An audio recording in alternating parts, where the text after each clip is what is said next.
Good morning, everyone. Good morning, sir. Good morning. Good morning, sir.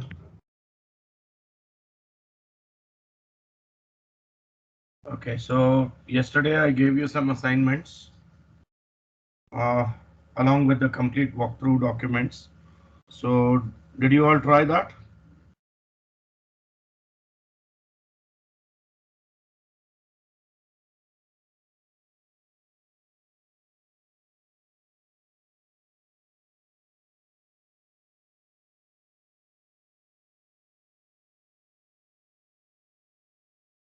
Yes or no?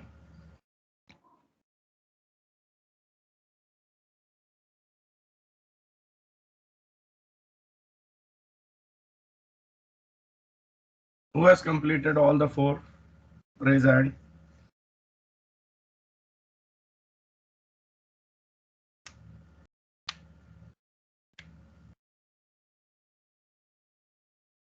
Okay, who has completed the storage, blob storage thing?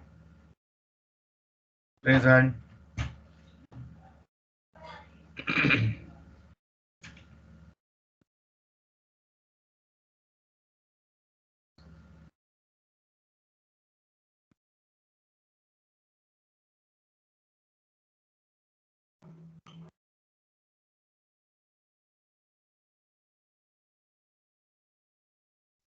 Yes, anyone who has completed the blob storage lab?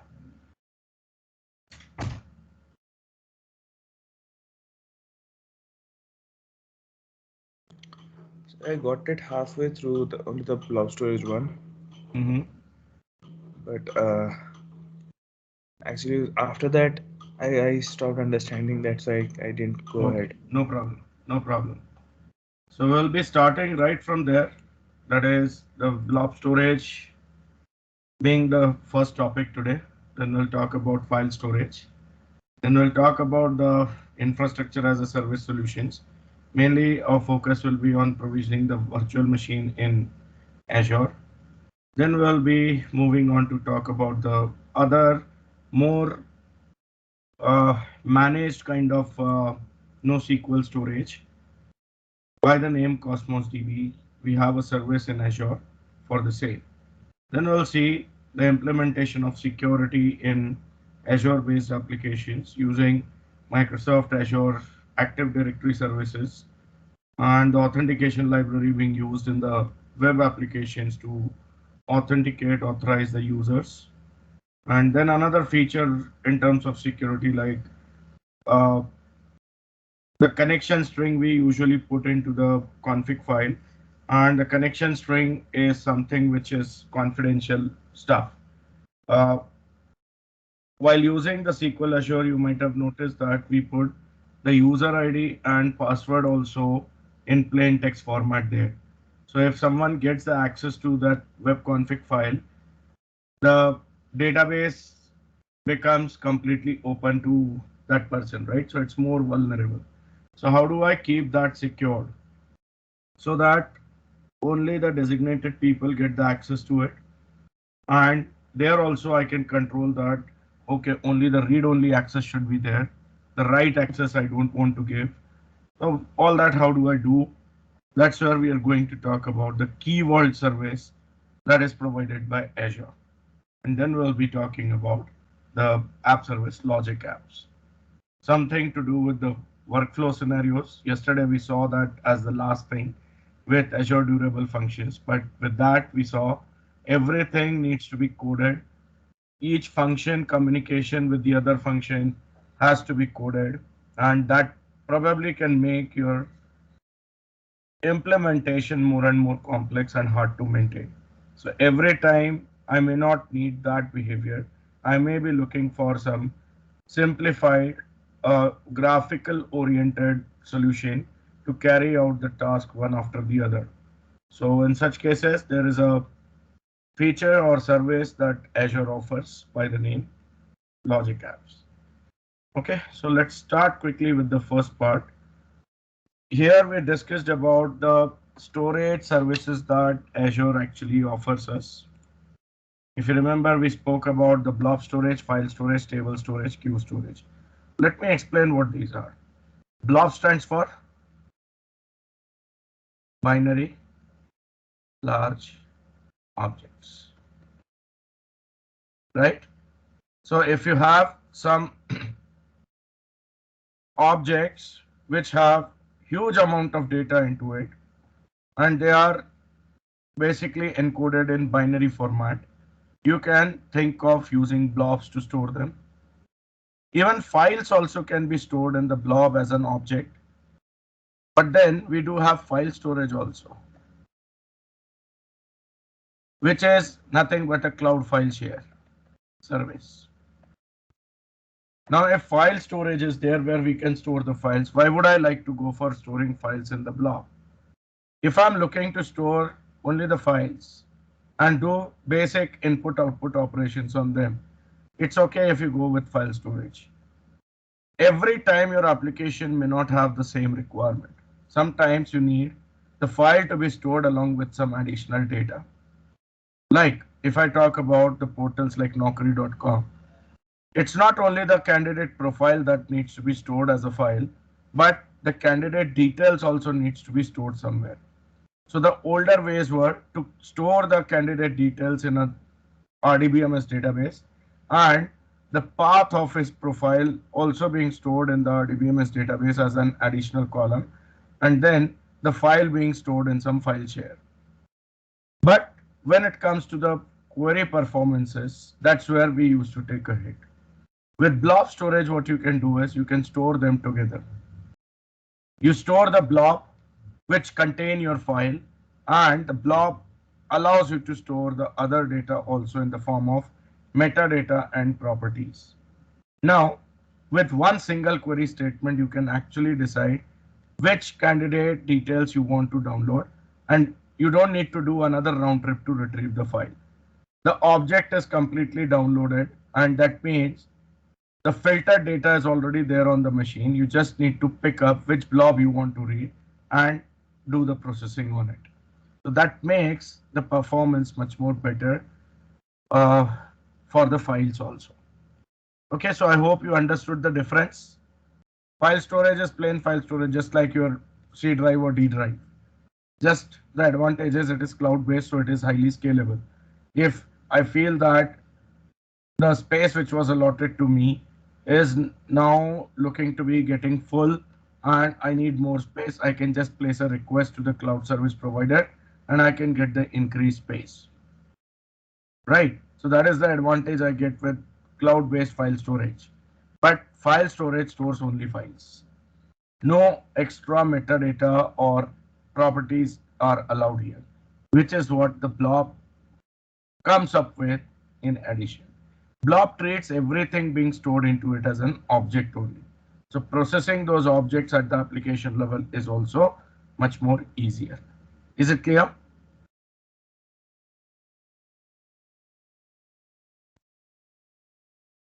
Table storage is a key value storage actually.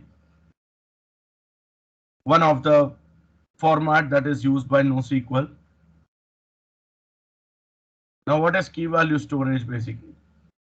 You have some unique identifier for each of the row within the data set. Let's say couple of columns are playing that role. This is unique identifier, and then you have multiple values being stored. Some is having 4, some is having 3, another one is having probably 5. There is another which is having just 2. Something what we discussed here, if you remember. These couple of columns probably needs to be common. I mean, each record must have these. Like in our case, right now I can see there is one column, name, which is common, right? I can also introduce something called as identity or maybe person ID or something, which makes it unique. And that's what the key value pair actually is going to be. The key will be stored as one unit. The value, no matter how many values are there, it will be stored as one unit, basically as an object. So your data will be divided into two parts. One will be key, one will be value, and then it will be stored. So though here also it looks like rows and columns, but it's not uniform. You can see the number of columns are varying. It's not perfect two-dimension table. Understood?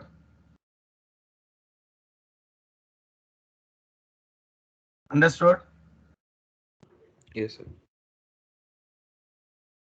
Now, where this can be useful. Yesterday we spoke about a scenario where the IoT applications might be getting implemented.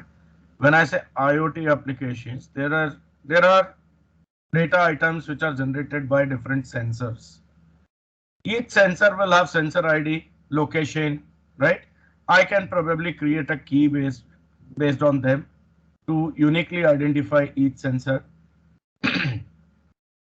And then whatever the data is generated by each sensor, if the sensor type is different, definitely the data will be different. Temperature sensor will give me a different value than pressure sensor, than humidity sensor or motion sensor, right? Right? Yeah. Yes, sir. One sensor may generate just one single value, the other sensor may generate 2 to 3 values if it is a combination sensor, correct? Yeah. So I don't want the data to be stored in a different table for each sensor, as I don't have time to transform the data and select the table to get this data stored. The data is coming at huge pace and I want to get it recorded as soon as possible.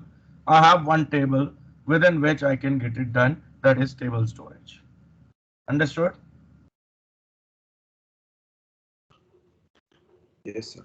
And then comes queue storage, which is a basic first in first out structure, data structure, where the messages appear and get processed on priority based on when they were added. First one will be processed first, second one will be processed second. This is something which is required when I am looking for brokered architecture, like the orchestration that we used yesterday with Azure durable functions. The front end is adding the data and then saying thank you back to the user, and then there is a backend functionality which is continuing for a long time and getting the data processed. So in such cases we require some storage which basically temporarily holds the data. Though this doesn't provide 100% reliability, it doesn't guarantee that each and every message will be processed at all costs.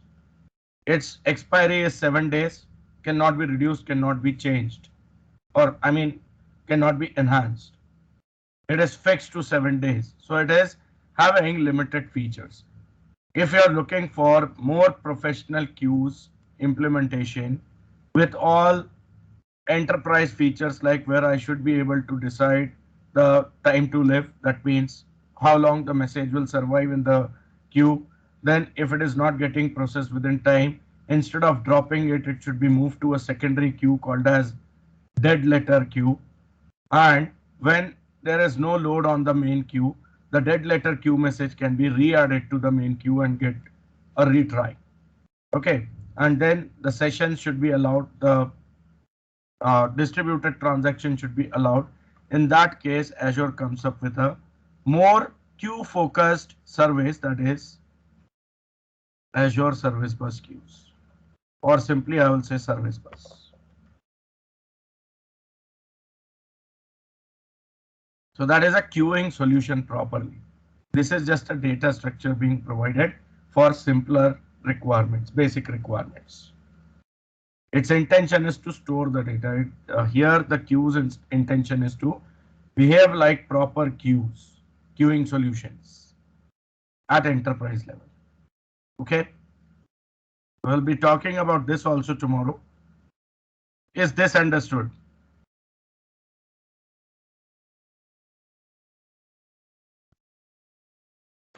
Yes, sir. Okay, so here now we are going to talk first about blob storage. In fact, you talk about any storage, the first thing you need to do, as per the document, shared, you must have noticed that we would require to create a storage account. And what that storage account is, this is basically the unit on which the billing will be done.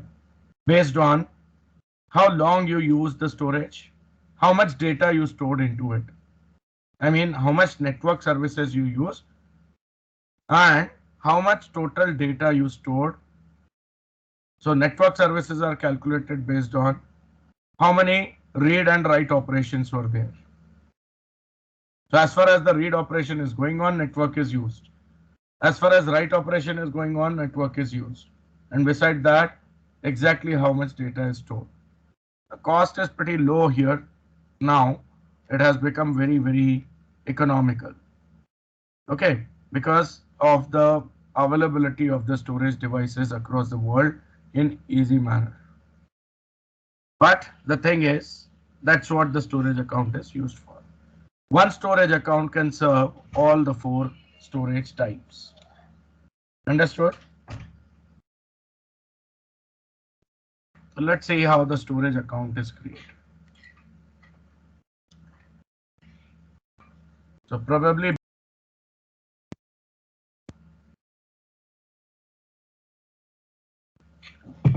before that, I'll just get rid of whatever has been deployed till now. I don't require anything from here anymore. So I just go to the resource groups, Providence RG, select all the resources. Make sure you click on the delete button, not delete resource group. We don't want to delete the group. We just want to delete the individual resources. If delete button is not visible due to resolution, you can click on this three dots and in this menu, delete must be visible. So click delete. This is the window you should get. Here you type yes and click delete button again. The resources will be deleted in next few minutes.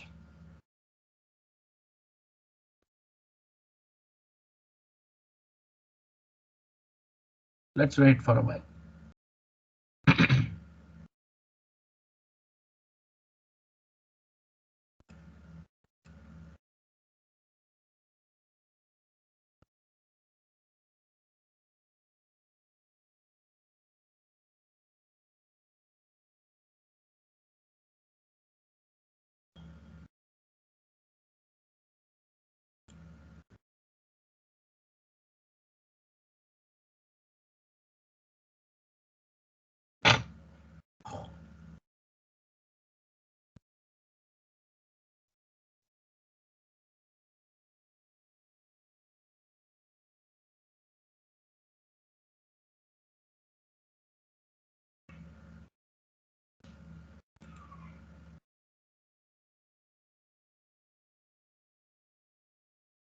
Okay, so it's all cleaned up.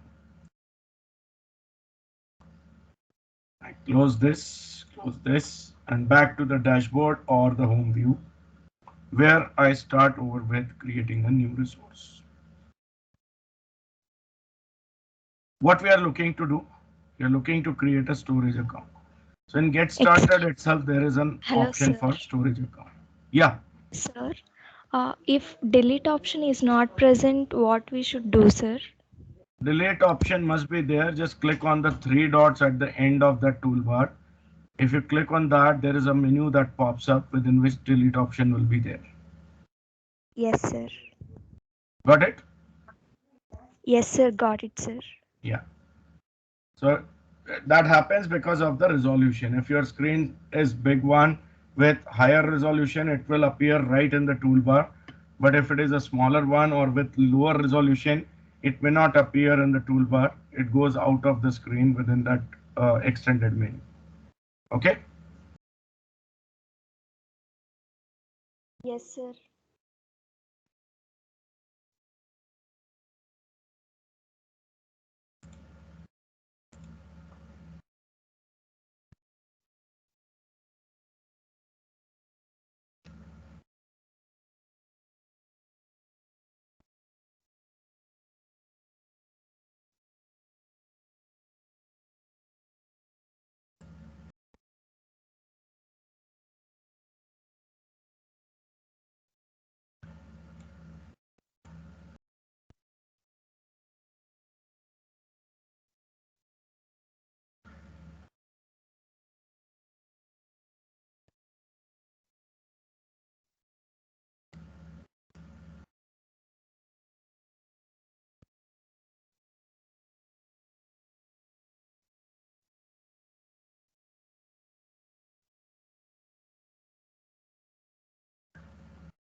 Okay, so when you say create resource, directly in get started, you get storage account. Beside that, here you can see the category storage is also there. Storage account should be visible here. If not, you can use this search box.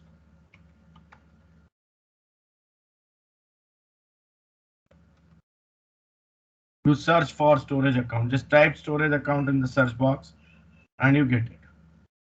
So it doesn't matter how you get to it. This way or directly by saying create resource, and from get started itself you say storage account. It's one and the same thing. Ultimately you land on this screen. Yes? Yes, sir. Yes, sir.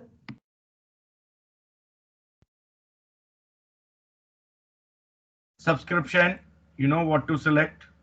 Resource group, it will be Providence RG or whatever applicable in your case. Then comes the storage account name. This has to be globally unique. Understood? Reason this also gets created as a subdomain in a pre-created domain provided by Azure. Though it's not visible here, but behind scenes it is going to be created as a subdomain only. Because if I'm storing the data, I need some endpoint connection to that particular server where the request is going or where the request will be sent. So it has to be created as a subdomain. Let's give the storage account name. I said it has to be globally unique. y-prov-demo storage account is the name I use. Okay, hyphens are not allowed. Maximum 24 characters, minimum 3 characters allowed. So let me remove the hyphens. No error now. So OI probe demo storage account it has taken. You can use some different combination here. Instead of OI probe, you can try using your initials. Region, I will keep Southeast Asia. Performance, there are two options, standard and premium. Any idea what the difference would be?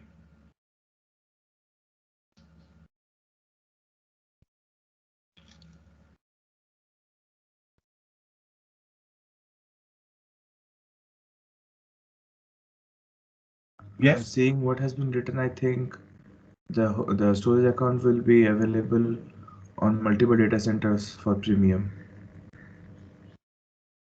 I think Okay. I'm just guessing. I don't know.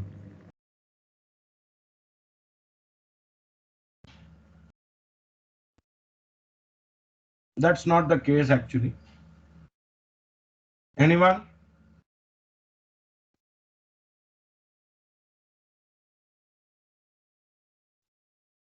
See, you guys are using laptop. There are two modes using which your operating system and other data can be stored within the laptop. There is one standard HDD, hard disk drive, with rotating parts into it, right? Magnetic disk and all. What is the other option, which is very popular these days? SSD. SSD. SSD, yeah, sorry, SSD. How it is different from HDD? No moving components, it is all electronics, right? Like pen drive. Am I right? That is the reason why SSD gives you the better speed than HDD. Probably 4 to 5 times more, at least. Yes?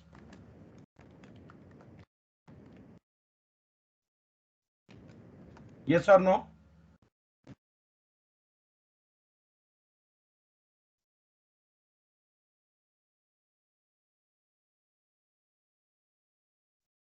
Now can you relate that over here? We are talking about storing the data, and then we have performance in two modes, standard and premium.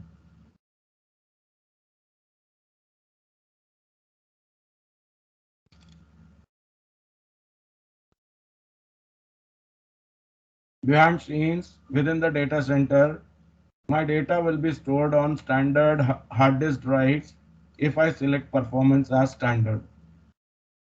Okay.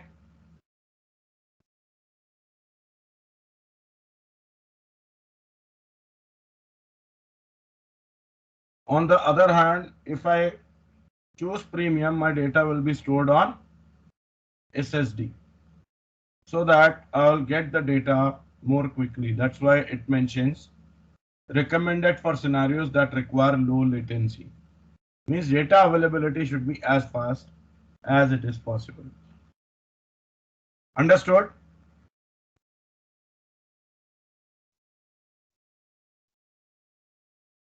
Yes, sir. For learning purposes, we can go ahead with standard, there is no problem. But on what basis we select the option over here, that will completely depend on your application's need at that point in time, right?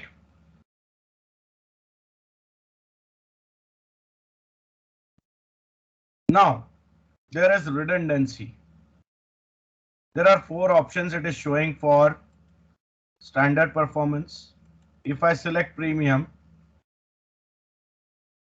for redundancy, it just shows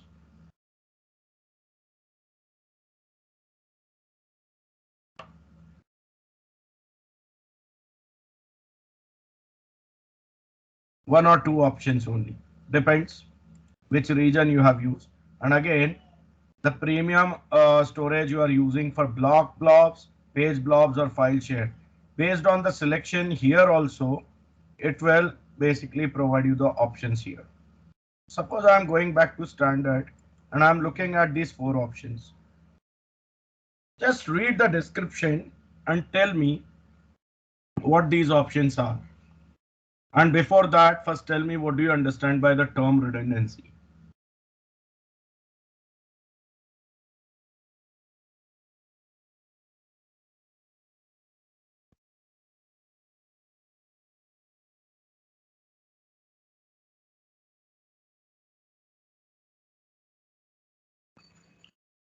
Redundancy means presence of duplicate information.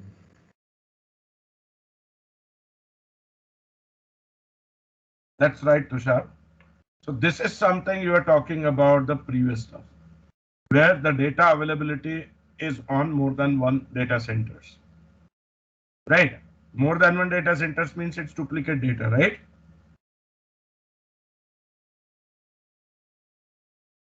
Now, Yeah. there are options LRS, ZRS, GRS.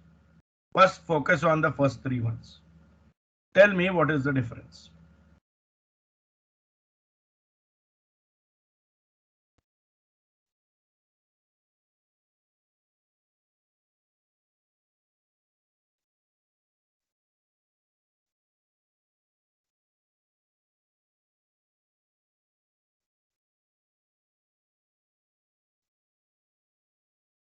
Okay, let me explain.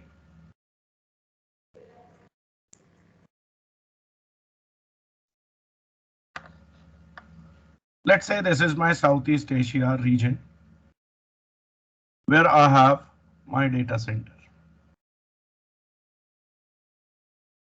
Okay. What we are going to see here is not applicable for each region, each data center. Some of the data centers are enabled with zones. Some of the data center regions are not enabled with zones. Southeast Asia is enabled with zones. Central India is enabled with zones. And Microsoft is planning to come up with zones feature supported by all of their data centers pretty soon. Gradually, they are bringing in the feature. So wherever there is a zone, okay, this first of all is a region. Now, if this is the region with zone,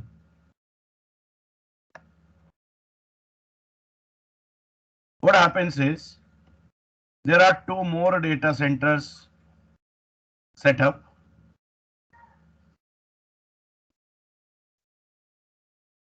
In a radius of 50 to 200 kilometers from the original data center. and they are interconnected to each other.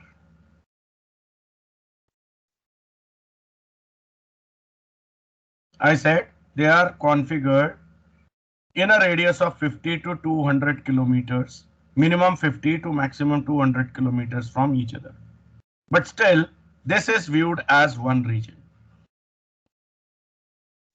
Understood? What this is called as, each data center here, this is called as zone. This one is zone 1. Let's say this is zone 2. And this is, let's say, zone 3. This zone 2 and zone 3 are usually the backup data centers. And zone 1 is the primary data center.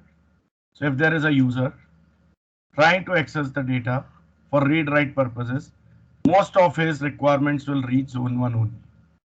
If zone 1 data center for some reason goes down, power failure, maybe short circuit, maybe burnout, maybe some natural calamity, earthquake, or maybe flooding, whatever it is, this data center suppose goes down. User will not face outage. User will be automatically redirected to zone 2 in that case.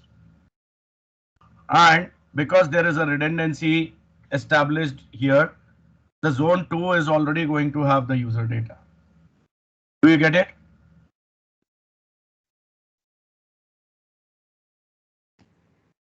Yeah.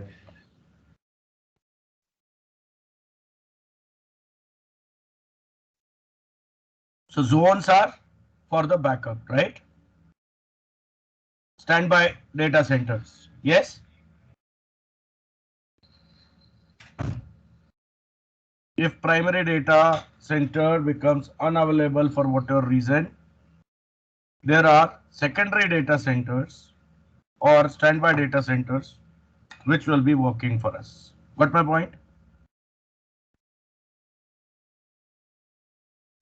Yes, sir.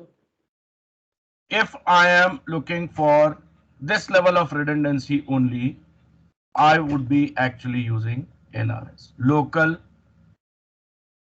or locally redundant storage, which is this. Understood? No, in fact, not this. On one server itself, if I'm having multiple copies of my data, redundant copies of my data, in one single data center, in one zone itself, here only I have 2-3 copies. If one hard disk fails, there is another hard disk which has got my data, that is LRS. What this scenario is representing is ZRS, zone redundant storage. And then there is geo redundant storage. So my region, I'll look to pair with another nearby region. Let's say Southeast Asia can be paired with East Asia, which is again a region, let's say with zone. And then here it may be without zone also, there is no problem. Here I have the data center. My data will be replicated here also. So if this zone or this region itself completely goes down, entirely goes down, this is the secondary region which will provide me the access for read and write operations. The user will not face outage. Understood? This region may be with zone or without zones. Depends. Is it clear? Both LRS and ZRS and GRS. The third one. So can you explain ZRS once again? ZRS was the first one that we discussed, right? In one region which is enabled with zones, there will be 2 backup or standby data centers installed and up and running. They will keep on receiving the replicated data on them. Whatever is happening on zone 1 data center will be replicated on zone 2 and zone 3 also. And if zone 1 goes down for whatever reason, one of the zone 2 will become the primary. And whenever this is recovered, it will become this zone 3 becomes zone 2, zone 1 will become zone 3 in that case. Understood, Nitika? Yes, sir. The point is we are looking to make our data available in whatever the scenario going on. I So don't then, want any outage. okay, so then in LRS only zone 1 is there. Only zone 1 is there, and in one data center there may be multiple servers, right? Yes. So maybe there are 3 servers which will have my copy of the data. Here there is data copy, here is one copy, here is one copy. There can be more data, servers also, right? Yes, got 3 it. of them will have copy, and suppose this server goes down for whatever reason. Data center is up and running. Only this server in the data center has developed a snag. Still, Yes. my data is available here and here. Okay. In this case, all the servers in that data center are sharing the same power source, same networking equipment, same cooling equipment, right? Hmm. Now, if something goes wrong with that itself, network is down, power source is down, or cooling equipment is down, maybe the entire data center itself may go down. Yes or no? Yes. How my data will be available then to the user? That's where I will need ZRS. So here I move beyond the data center and my data is kept on the other data center in that zone. Yes? Basically, data is replicated in other Correct. zones. Correct. Okay. And what if the entire zone goes down? Because I said the distance between the primary zone and the secondary and tertiary zone is minimum 50 to maximum 200 kilometers. If there Yes. is a big earthquake and the entire data center region is wiped out, what will happen to my data? In such cases, I prepare for such kind of disasters by pairing my region with another region. Maybe not very near, but not very far also. Yes. Maybe few thousand kilometers apart, right? Yes. Now in this case, even if this zone, this region entirely gets wiped out, still I have my data in another secondary region. My request will automatically be redirected to that if this region is not responding. Understood? Yes. So Thank you. that my user doesn't face any issues. This is called as GRS, globally redundant storage. Do you get it? Yes. Now, more the copies of your data being stored, the more will be the cost. Correct? Yes. LRS being the cheapest, geo redundant storage being the costliest, and zone redundant storage moderately costly. What is this? GZRS. This is actually a combination of the ZRS and GRS. So here, zone 1, primary data center gets failed. It talks to secondary region directly if I'm using only GRS. If I'm using GZRS, it will combine zones of primary data center plus zones of the secondary data centers also,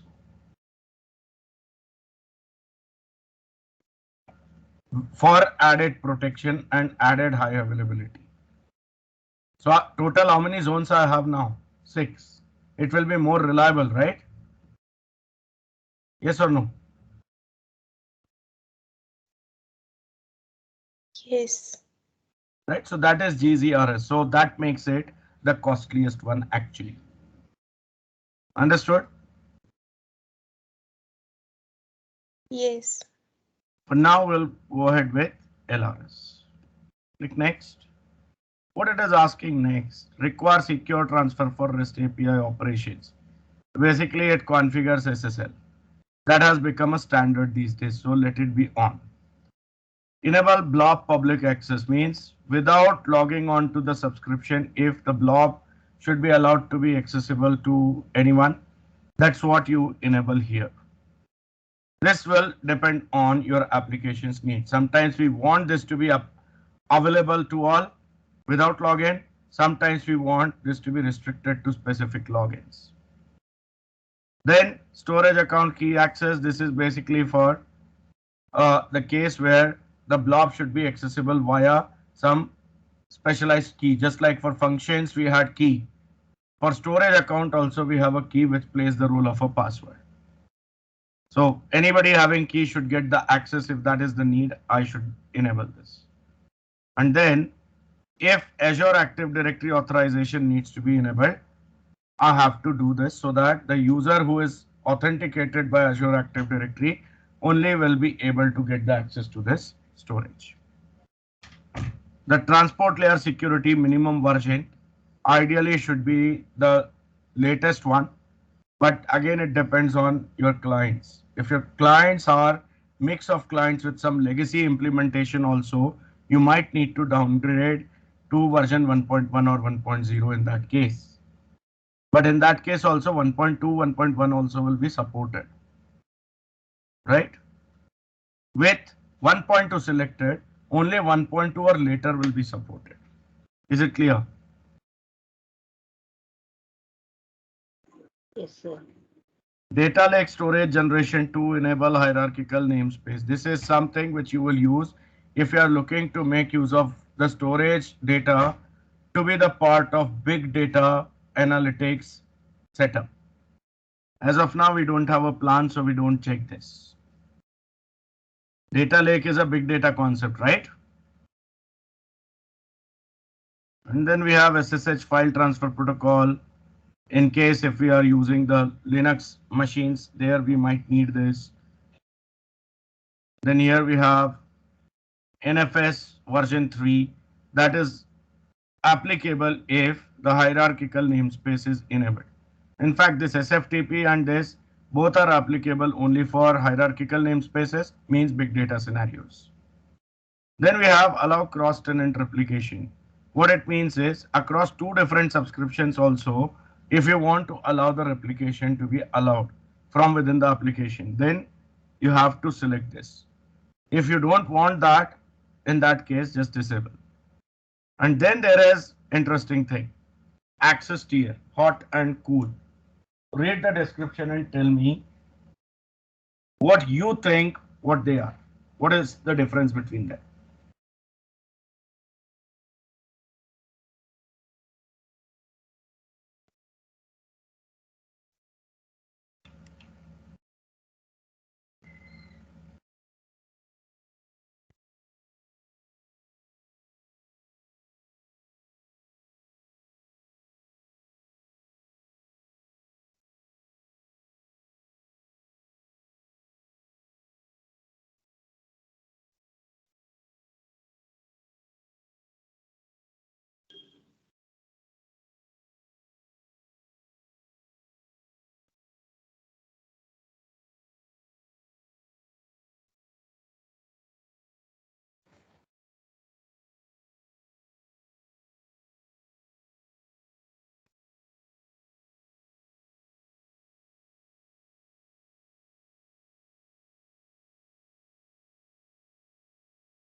Yes, anyone?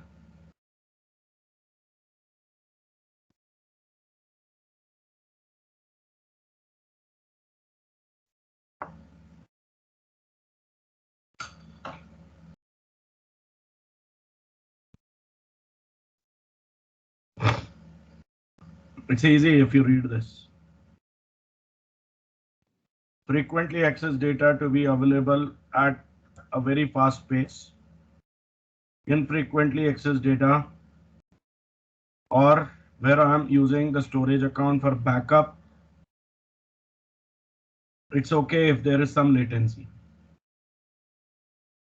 So basically this talks about the use of caching services. Behind scenes, Redis caching is used for hot tier. Cool tier doesn't provide me any kind of caching. Is that clear?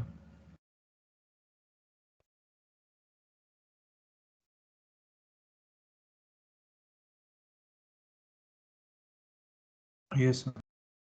You understand caching, right? Hold the data in memory instead of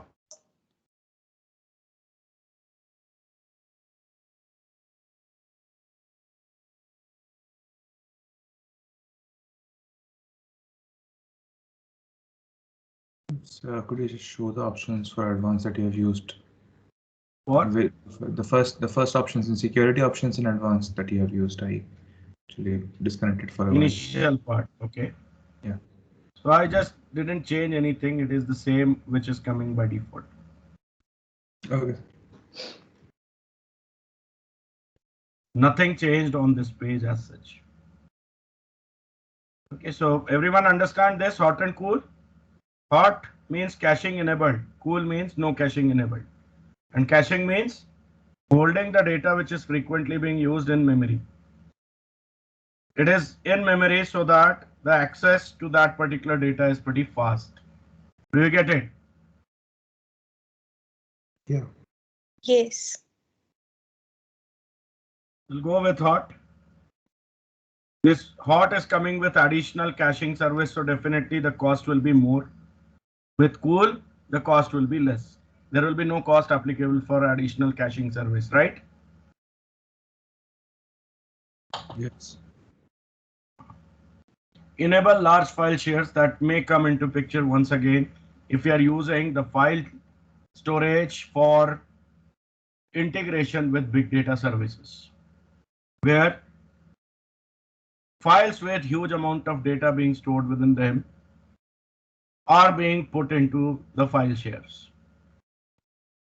File shares have a limitation actually in terms of size, overall size that will be applicable. So suppose that limit is say 10 GB.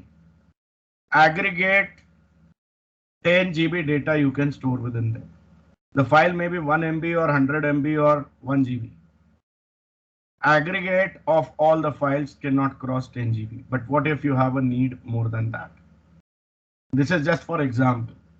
So that's where the large file shares come in. You can see it says provides file share support up to a maximum of 100 terabytes.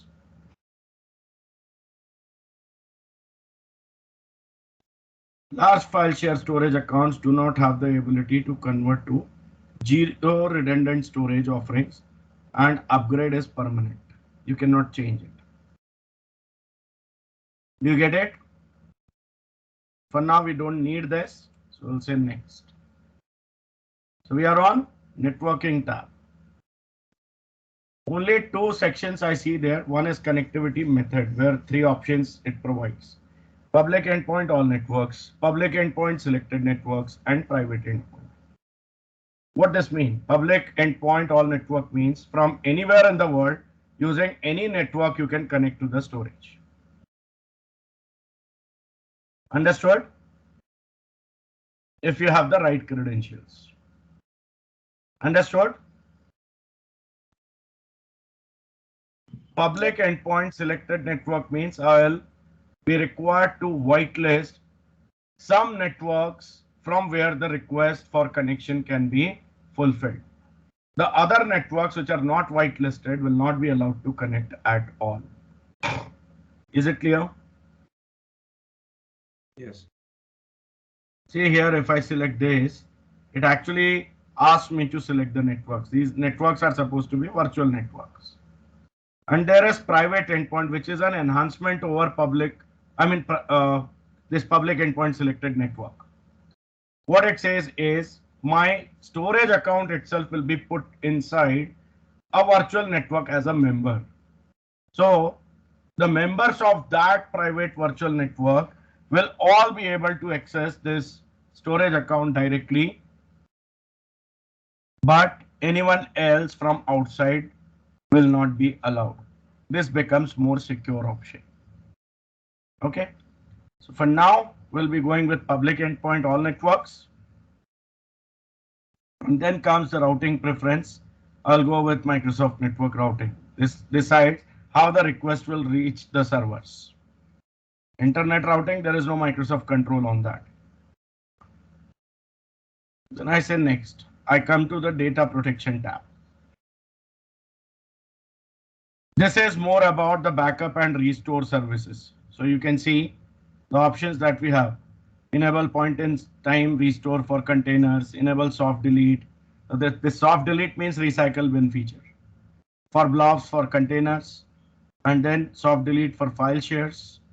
Days to retain the deleted content. So within that recycle bin, these many number of days the data will be present. If you restore it within time, that's fine. Otherwise, it will be lost permanently. Understood? And then you have tracking. So in that case, the versioning also is maintained, just like Windows restore features that we have.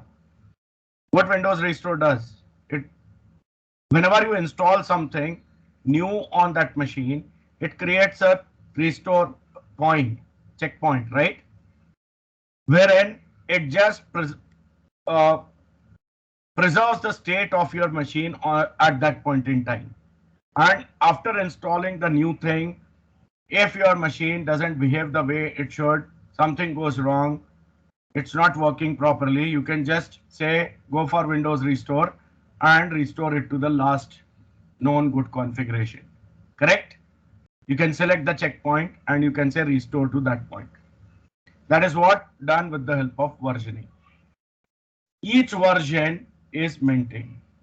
So when you overwrite a blob or a file or anything, the previous version is copied into backup and the new version is maintained in place. So anytime if you feel that okay, this new update was not intended or incorrectly done, you can just say undo. Replace it with the previous version or previous to previous version. You can select which version you want to restore.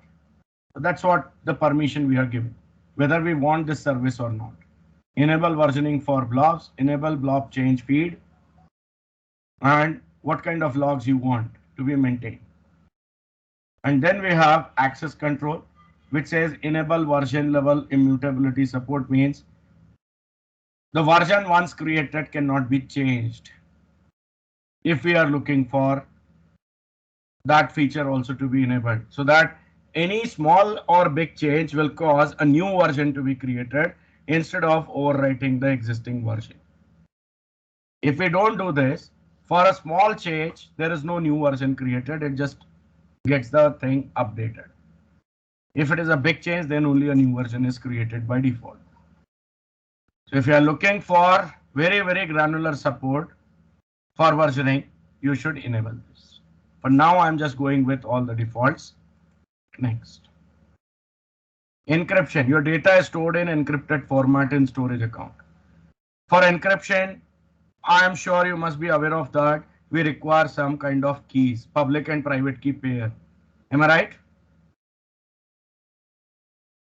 There is a private key using which the data is encrypted, and there is a public key using which it is decrypted, or is it other way around? Public key is used for encryption and private key is used for decryption, right? Are you aware of this? Encryption, decryption. Yes, sir. Now here we have two options, whether those keys are supposed to be managed by the platform or you have your own keys which you want to share with the platform for your own data encryption, decryption. So if you have your own keys, you will go for customer managed keys. If You don't have your own keys. You want portal, the platform to support the encryption decryption. You will go ahead with Microsoft Managed Keys. Right now we don't have option. We have to go with this because we don't have keys. Correct? Another requirement is even if we have the keys, those keys are supposed to be already integrated within a key vault. And that is what I configure here. I don't have either. So I go with Microsoft Managed Keys for now. This can be changed at a later stage also.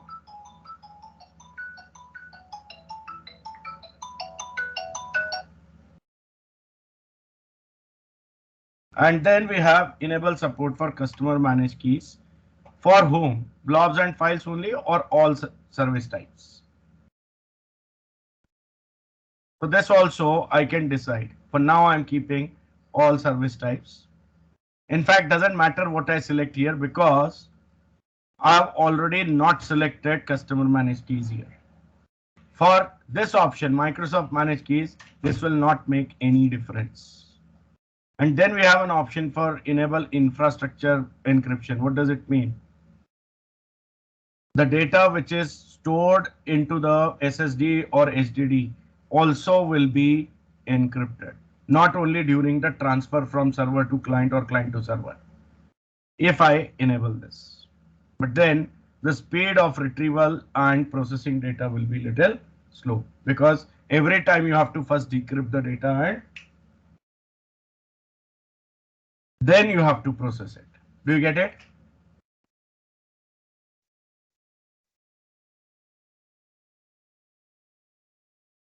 Yes, sir.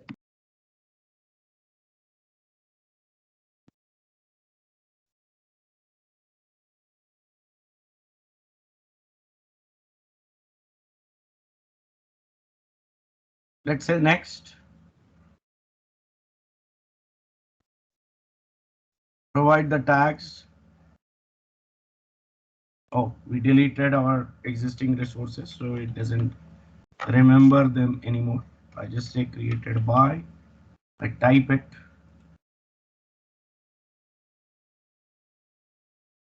Here is the value. Next key.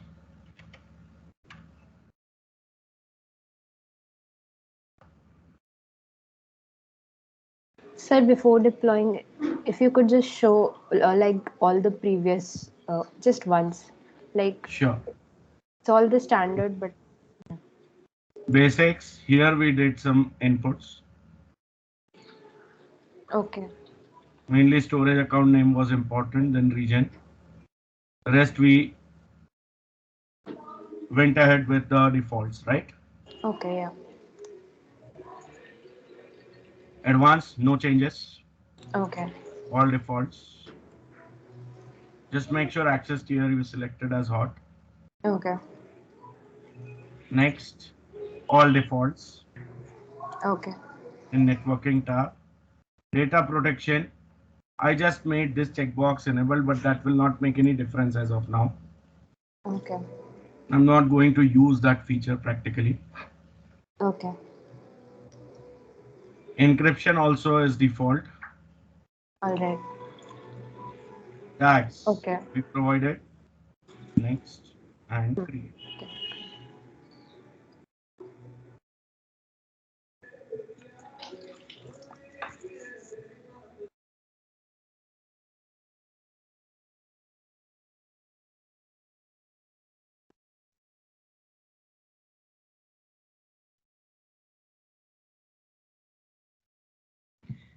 Sir, it shows some error saying that the subscription is disabled and so it's marked as read only.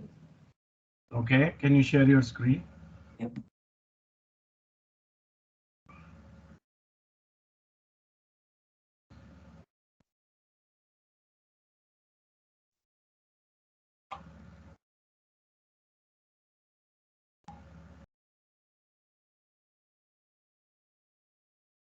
Um, yeah. Okay, just close all the pages and go to the main dashboard. Dashboard. Yes. Then click on the hamburger menu. Scroll down. Okay, you don't have subscription visible there. So go to all services. In filter services, type subscriptions. Click subscriptions. Azure Pass sponsorship. Okay, it shows disabled. Can you click on three dots?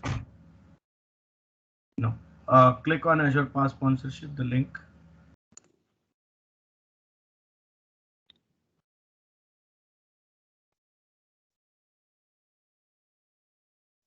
Click on reactivate. Where is it? Yeah. In the toolbar, you have reactivate. Okay, go back. Again say reactivate. Contact Azure support.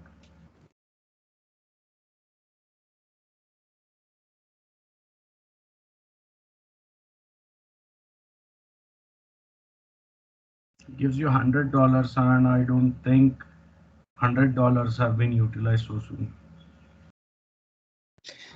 So I tried the file share part in the lab assignment. So I created as a storage account beforehand, then I deleted it because in this class we have deleted. So I think maybe because of that. No, but it still is not that costly actually. Okay. Put some problem description in the summary. My subscription wrongly disabled, something like that, or disabled incorrectly.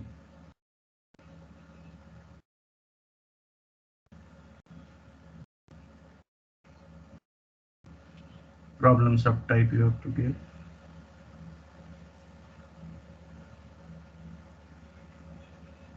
Could not reactivate by self-service.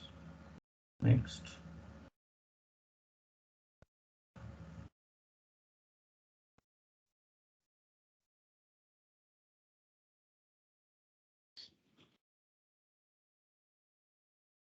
What it is showing.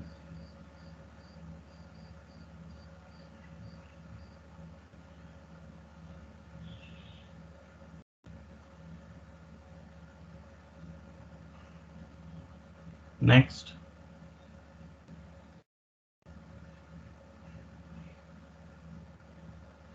Problem start date. Today's date you can select. Current time you can put.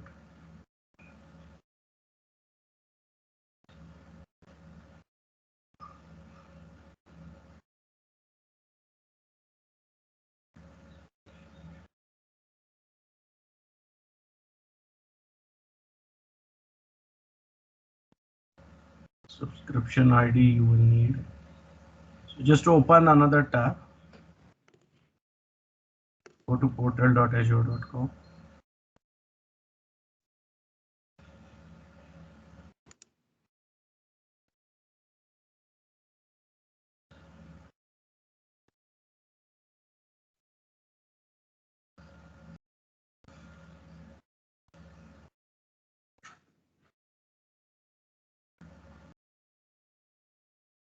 Go to subscriptions, all services subscriptions from dashboard. All services. Sorry. Subscriptions. Yeah, it's there. Copy the subscription ID.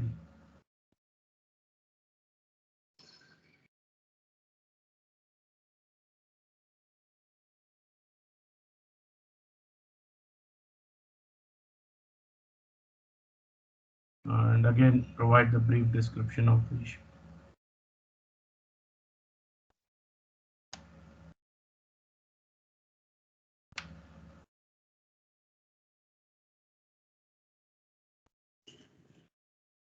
Scroll. Yes. Email. Scroll down. India. Just type I. It should come quickly. N.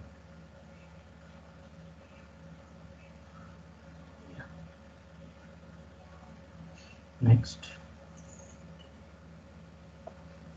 Create.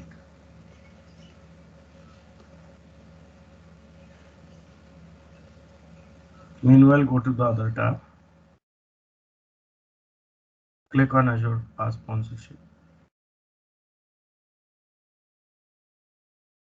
Click on that warning for billing information visit.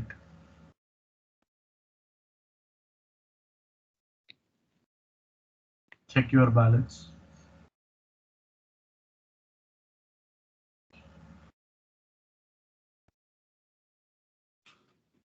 Oh, it shows it is already used up. 123.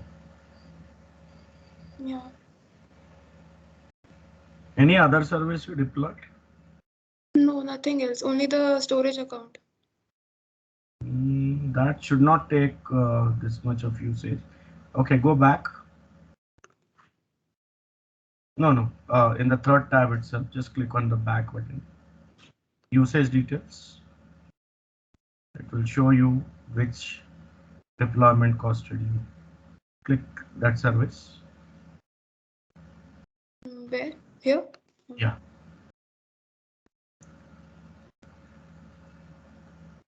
Oh, that vCore SQL database has costed you. Did I make it on my own? While creating the SQL Azure service, probably you opted for the one with high CPU usage. Okay, maybe. So that is why it took 121. Otherwise, see the cost is just under 1.6. Right? Yes, sir. And you get only $100. So practically you have crossed. I'm sorry, It's over sir. usage. Okay, so let me see what can be done.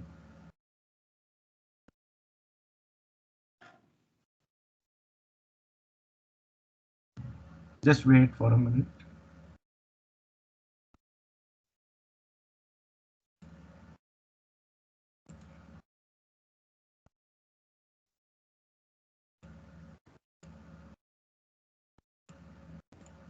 Can you go to Microsoft dot that link I shared for activating the service? AzurePass.com, something was there, right? Just use search box. Oh.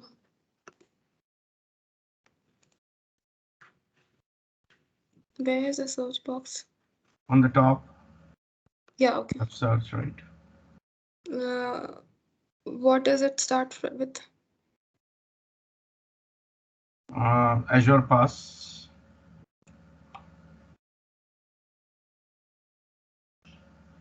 No.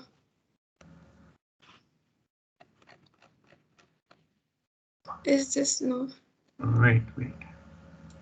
Is this the link? Yes.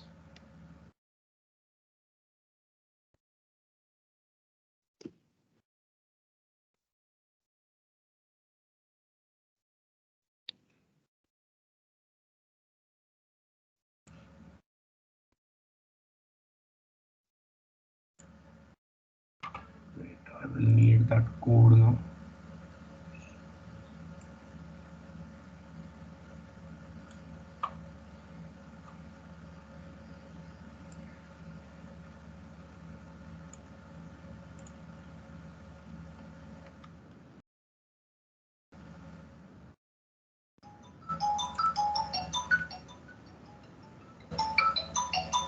Okay.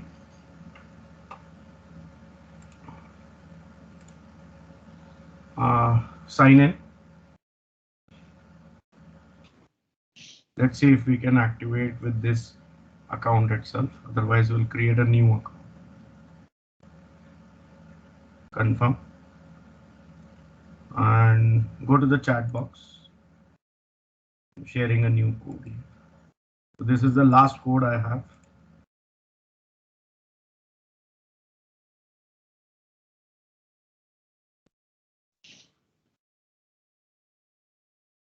copy that code and paste it there.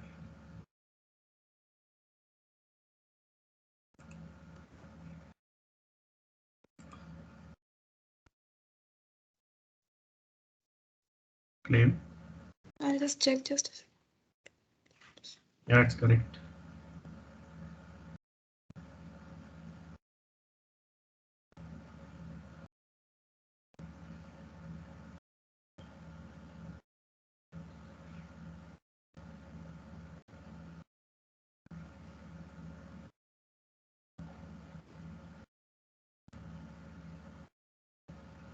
So just make sure you don't do any deployment which you don't know about, and even if you do, you delete it immediately.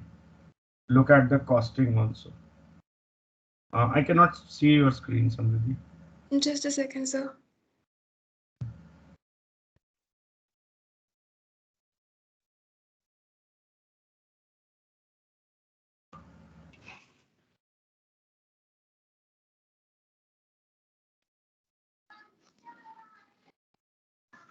Should I go with sign up? Yes. Submit. Just wait for a while.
You should have two subscriptions here actually.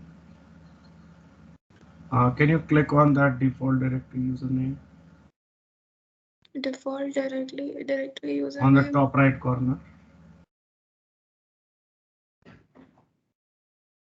Top right corner, your user ID is there, right? Here, yeah. Click on that. Switch directory.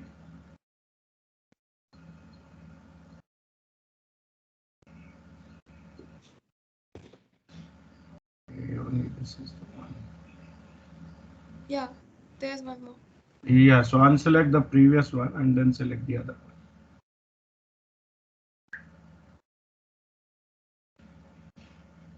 And then go back. Refresh this page. Okay. Okay. Yes, sir.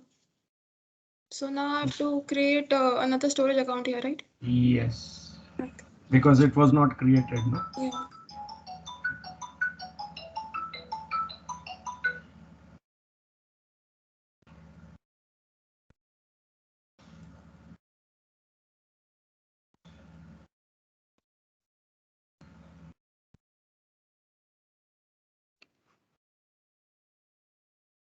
I have to create another resource group as well, right? Yeah.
Um,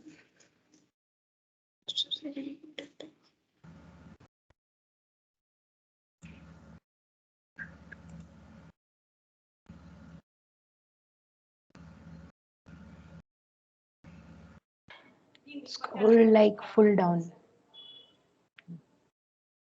no, validation was going to be first. Now it's done. So everything is correct here, right? Yep. Okay. Thank you, sir.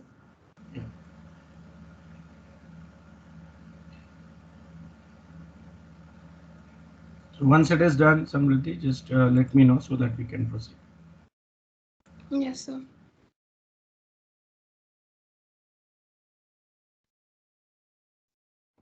So for me, it's still showing deployment is in progress on this project. Okay. Can you share your screen?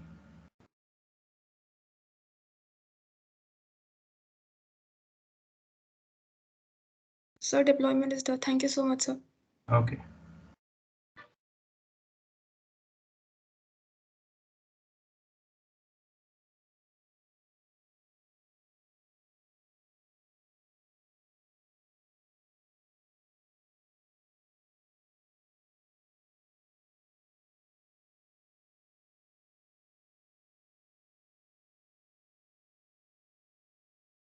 Can you click on this refresh button on the page?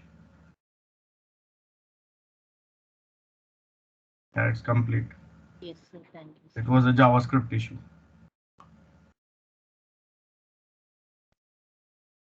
Okay, so everyone must be on this screen now.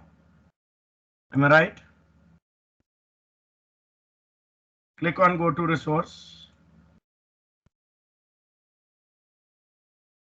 And you should be on this screen. The dashboard for storage account. On the left hand side, you should be able to see the 4 options: containers, which is for blob, file shares, queues, and tables. And then under security plus networking, you must be able to see access keys. Can you locate? Yes, sir. Yes. Yes, sir. Select access keys so that this screen is open. And here you click on show keys. You can see 2 keys, key 1 and key 2. Any one of them can be used for the connection. It is just like there is a backup key, secondary key. If one doesn't work, the second is there. Just like having 2 LAN cards. If I'm not able to connect from one LAN card, I'll try to connect from the second LAN card. Understood? Yes, sir, but the key, yours is filled up, but mine is not. Did you click on show keys, Tushar? Show is, yeah, I have. Oh, internet issue was there, sir. Came. Yeah. Okay. So along with each key, there is a connection string also associated. Can you see? Key is basically the password to connect to the storage account. Connection string is complete detail about how do I connect, which includes the endpoint information also, along with the key. Understood? So when to use key, when to use connection string, it depends on what type of client application you have, which technology you are using, and how you are connecting to storage account. If you are using the RESTful service to connect to the storage account, I mean the storage RESTful service, if you are using, then you will need only key. But if you are using a client SDK software, some Nuget package or something like that, maybe Nuget package or NPM package or something like that, then you will need connection string. Understood? In our case, we are going to use the Nuget package, the SDK. So I'll copy one of the connection string. You copy any one.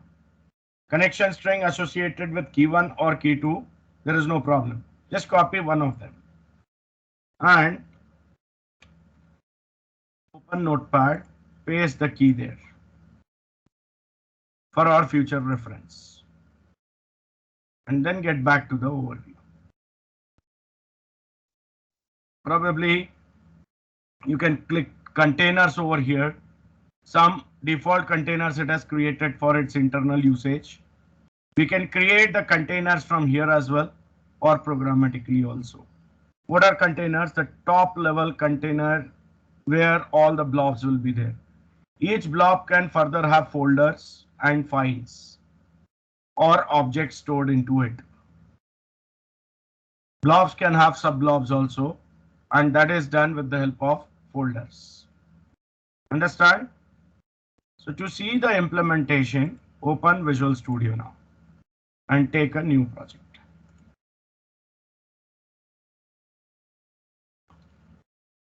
I'm going to create it as a standard C# Windows based console application to keep the thing simple. Select C# Windows console in the three drop downs here, and then select console app.NET framework.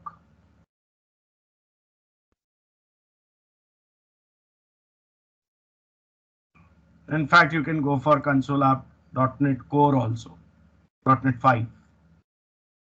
Let's select this because that's the future. Console application, cross-platform one. Next, let's name this as easy_demo of storage, and then say next. Target framework will be .NET 5 current. Create, and you get the familiar console application here. Yes.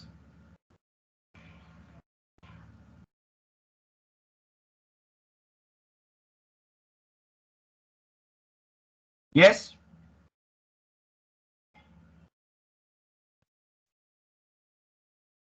The first thing we'll need is to install a Nuget package here, which will allow us to communicate with the storage account, precisely with the blobs.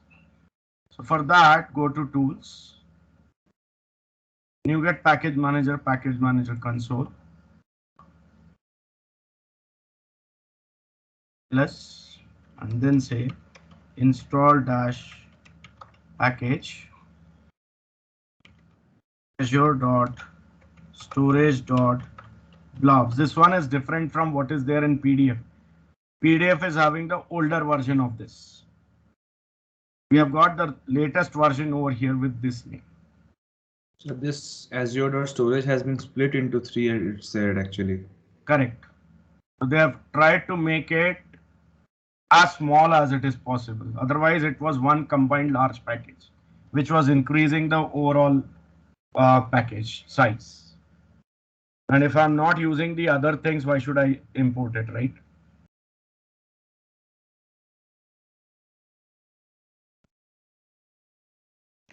So what was the command that you used? Install dash package. Let me show you again. This was the command. Install dash package space azure.storage.blobs.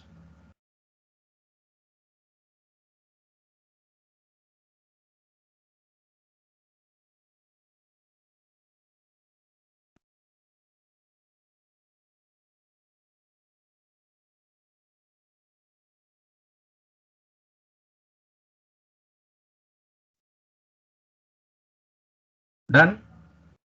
Yes, it's done. Once it is installed, I'm using statements here. I'm going to deal with files, so I'm going to need system.io. I'm going to do some async programming. So I'll need to have task support here. So system.threading.tasks is the next namespace.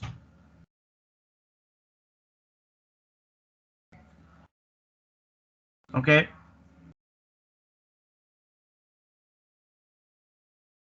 Then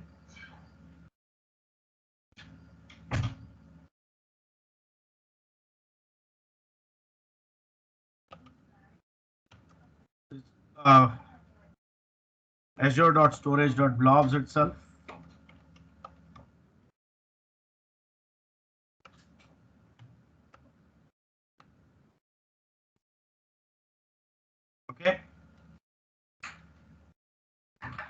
Remove this console.writeLine statement.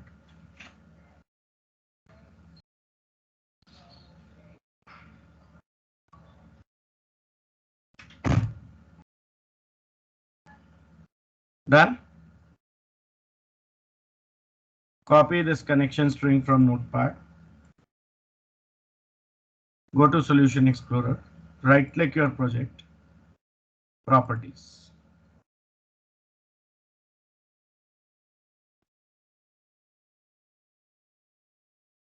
Go to the debug option on the extreme left and locate the section environment variables. Click add. Key should be CS, and for value just delete the existing one and paste your connection string here and click save. CS is the key and this is the value. Just like how we put the key value pair in .NET framework for connection strings, right? SQL Server connection string. So instead of web config here, I'm using environment variable, which is the easy one to work with when it comes to .NET Core applications.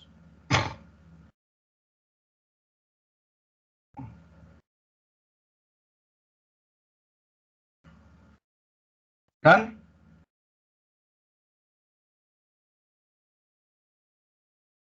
Close. So please tell again what to do. Copy the connection string from Notepad. Go to Solution Explorer, right click your project, properties. Go to the debug option. Click add here, and then in the values that it generates, here you have to put CS under name and you have to paste your connection string under value and save. Once done, just close.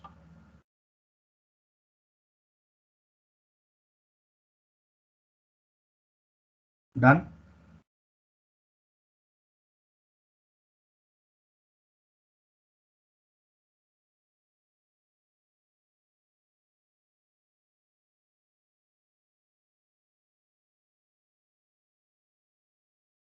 Yes.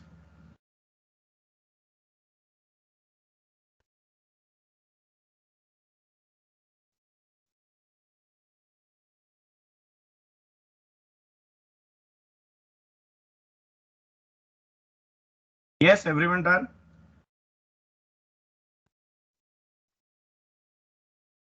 Yes. Look at the chat box. I've put some code over there. Copy that code and paste it here in main.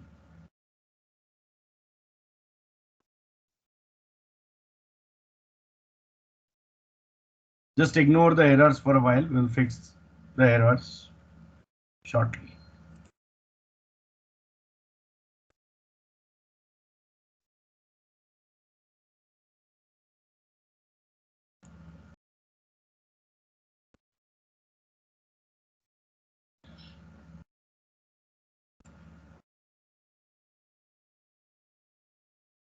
Pasted?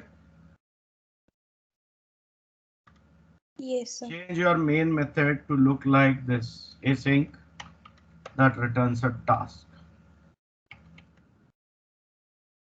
Your errors will be removed. Yes? Yes, sir. Now let's understand the code one by one. I believe this you can understand. We provided the connection string configuration in environment variable settings. Am I right? By going to project properties, we should retrieve it back into the code. It should not be hard coded here, right? Just like we write in web config and then we retrieve it. Yes or no?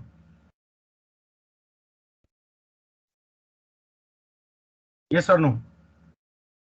Yes. So what this is doing, it is just reading the same. Then we have blob service client object being created because we are looking to upload and download blobs, right? So I need a proxy class or not for that. And that proxy class needs to know where is the storage account. So I pass connection string to it. Then all blobs are created in a top level entity called as container. So I need to have a container created. Here I define a variable container name to which I assign the container name. Make sure the container name and the blob names are all in small letters. Otherwise, you will face problems. Storage account doesn't support any naming in mixed cases. It supports only small letters. Got it? Now, service client is okay, but I need to connect to this container as well. So the next line, blob container client object I create here. Instead of saying new blob container client, I take help from blob service client to get the blob container client instance created for this container name, which is this. Understood line 4?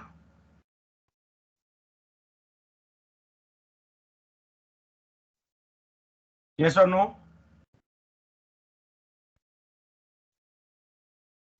Yes, sir.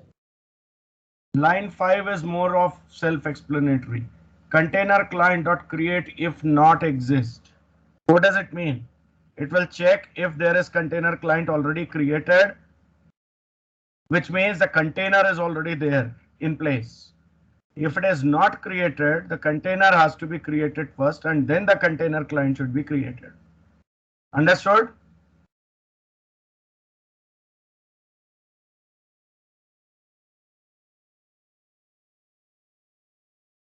Yes or no?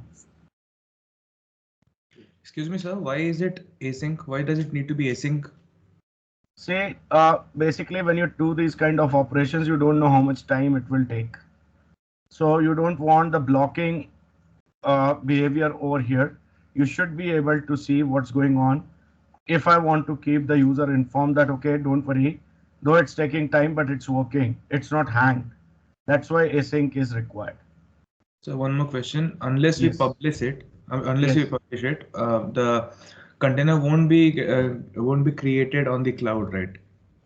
Yeah, so this code actually will be created, will be creating the container automatically. See this Yeah. line, the selected one. Yes, sir. This I don't code. need to publish, I just need to run this application either locally or on cloud. Okay, so locally we don't need asynchronicity, right? Why not? Because the blob and the container are ultimately on cloud only. Na? We are Yeah, I going for get that. external connectivity, correct? Yes, I get that, sir. But locally, locally, if there is the container is being created locally, then we don't need any Container async. is not created locally. Container will be created on cloud only. Okay. Your application will be running locally. Okay, sir. Got it. Understand? Yeah. So even in local cases also these kind of things may take time. So it's always better if async is available, use async. Understood? Next is I'm defining a simple string variable local path which says current executable path must have a folder called as data within it, and that's what the local path is denoting. So for that, what I'm going to do, just watch it carefully. Go to Solution Explorer, right click your project and say open folder in File Explorer. I repeat, go to Solution Explorer, right click your project and select open folder in File Explorer. It will open somewhere here. Go into the bin, go into the debug, go into the net 5.0. And maybe at this moment, I'll just say build my program so that there will be few more things visible in that folder. This is what I wanted. My exe should be here only. I just wanted to confirm this. Right click at this place and say new folder named as data. The path has to be same as where your exe for the project is created. Understood?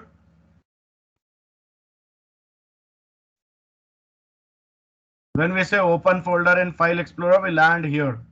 We went inside bin, debug, net5. And this is where we created the folder data. Do you get it? That's Yes, what sir. the path we are giving. Then we have another variable which is using a value composed with this expression. Demo data file plus GUID.new GUID.toString. This is like a function that generates a globally unique identifier, giving the file an unique name and with the extension .txt. Then I say local file path is another string variable where I combine local path and file name. So basically in the data folder, I want to create this file first.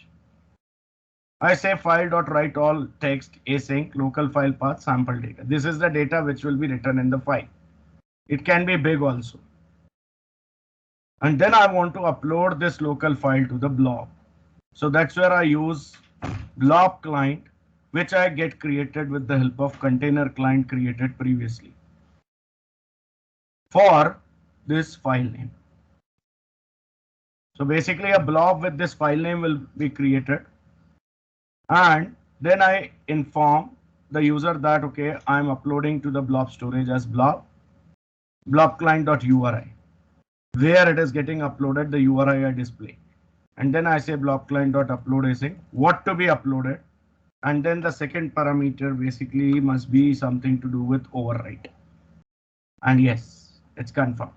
If I say true, that means if the blob already exists, it will overwrite. If false, it will fail with exception, saying this content already exists. Got it?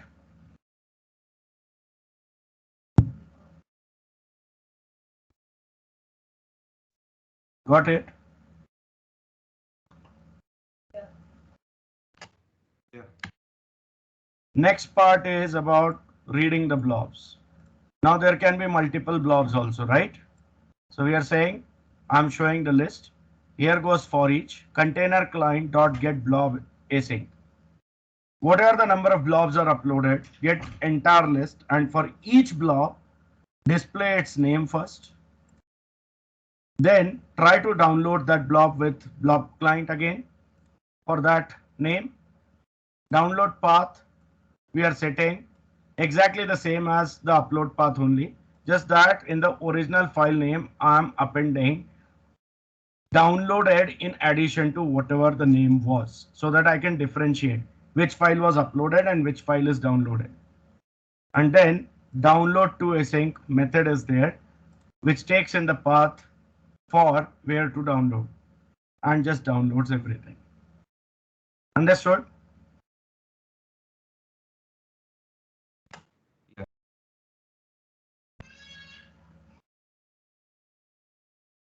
Let's start.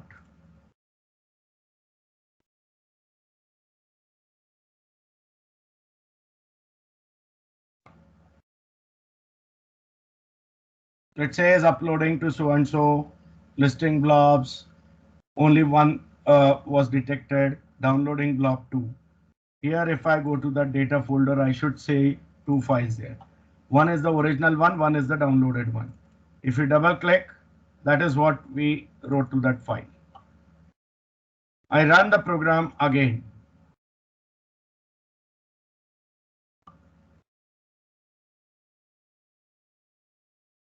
There will be one more file created, uploaded to the blob, and the list shows me two names ideally. Downloading to, it shows two times because there are two files now. And the data folder must have 4 files. I run it once more.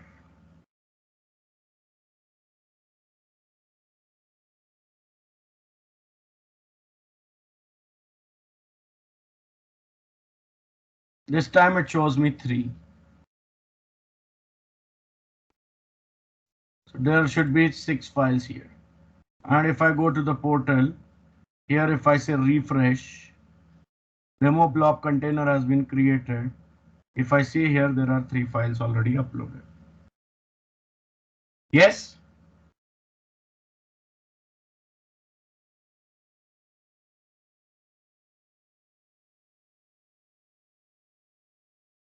Excuse me, sir. Yes, Tushar?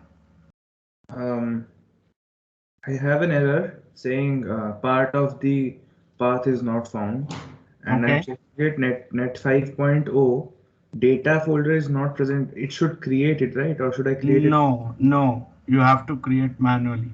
Okay. So within net 5, you create the folder named as data manually. We have not written the code to create the folder, no.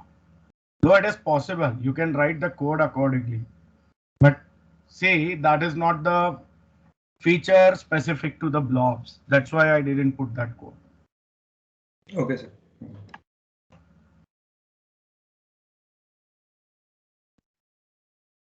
Okay, so for all others, has it worked? Sir, where is this? Are these files showing in the storage account on Azure? You are in the storage account. Yes. On the left hand side under data storage, you have containers. Yes. There you can see the demo blob container created. Okay. Yeah. Okay. Inside this you have it. Okay, sir. So it is as per the code only. What we have mentioned. The container must be demo blob container, and within that we are uploading the files, right? Yes. Done, everybody? If done, just go one level back to the storage account containers, and you can get this demo blob container actually deleted so that there is no usage. Make sure you check this box and click OK. I'm not asking you to delete the storage account as we are going to need it further. And if there is nothing stored in the storage account, you are not built. Container basically contains some data, and which means there is some usage, so you will be built for that. So do we have to check the override Azure policies? Yes.